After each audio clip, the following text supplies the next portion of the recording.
आज आपण 1 वाटी बाजरीच्या पिठापासून सकाळी नाश्त्यासाठी किंवा रात्रीच्या हलक्या जेवणासाठी छान खमंग रेसिपी बनवतोय। चला तर मग व्हिडिओला सुरुवात करूया। तर सगळ्यात आधी एका मोठ्या भांड्यामध्ये 1.5 कप पाणी घ्यायचं। कपाने मोजून घ्या किंवा वाटीने घ्या।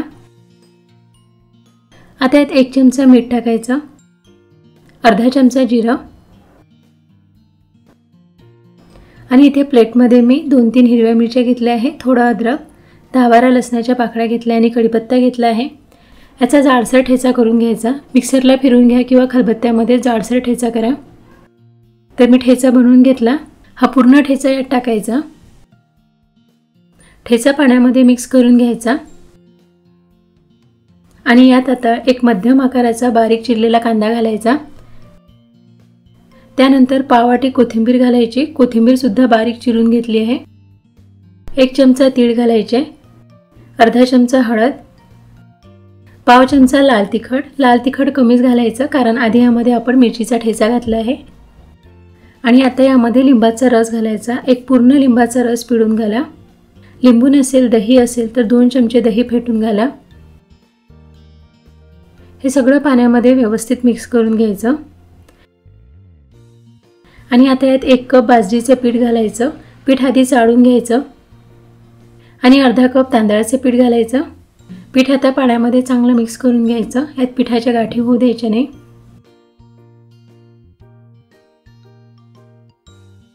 तर 3-4 मिनिटं पीठ पाण्यामध्ये चांगलं मिक्स करून घेतलं। आता यावर झाकण ठेवायचं आणि 10 मिनिटं पीठ मुरू द्यायचं। खूप जास्त वेळ पीठ मुरायला ठेवायचं नाही, फक्त 10 मिनिटच मुरू द्या। आता 10 मिनिटांनंतर पाहूया, पीठ चांगलं मुरलं आहे। पुन्हा एकदा हे 2-3 वेळा असं मिक्स करून घ्यायचं। ह्या पिठाचे आपण छान खमंग धिरडे बनवणार आहोत। याचे तुम्ही कुरकुरीत डोसे सुद्धा बनवू शकता, पण डोसेसाठी पीठ यापेक्षा आणखी पातळ भिजवायचं। तर धिरडे बनवण्यासाठी इथे गॅसवर मी तवा आधीच गरम करायला ठेवला होता। तवा गरम झाला आहे। आता तेल लावून घ्यायचं आणि धिरडे तव्यावर सोडताना पीठ असं 1-2 वेळा मिक्स करून घ्यायचं आणि पीठ तव्यावर सोडताना गॅस मोठा करायचा, यामुळे धिरड्यावर जाळी छान पडते। धिरडं वरच्या बाजूने सुकलं की यावर तेल घालायचं आणि पलटून दुसऱ्या बाजूने भाजून घ्यायचं। बघा, या धिरड्यावर जाळी छान पडली। दोन्ही बाजूने धिरडं छान खमंग भाजून घ्यायचं। 2 मिनिटं मी धिरडं भाजून घेतलं। आता हे प्लेटमध्ये काढून घेऊया। आणखी एक धिरडं बनवून दाखवते। प्रत्येक वेळी पीठ तव्यावर सोडताना गॅस मोठाच करायचा आणि धिरडं तव्यावर घालून घेतलं की मीडियम टू लो फ्लेमवर धिरडं भाजून घ्यायचं। तर याच प्रकारे हे सगळे धिरडे बनवून घ्यायचे। पटकनच तयार होतात आणि चवीलाही छान होतात। हे बाजरीच्या पिठाचे धिरडे खूप पौष्टिक आहे। सकाळी नाश्त्यासाठी किंवा एखाद्या दिवशी रात्रीच्या जेवणासाठी बनवू शकता।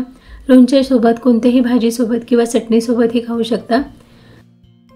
तर कसा वाटला तुम्हाला आजचा हा व्हिडिओ? आवडला असेल तर प्लीज लाईक करा, शेअर करा, त्याचसोबत आपल्या चॅनलला सुद्धा सबस्क्राईब करा।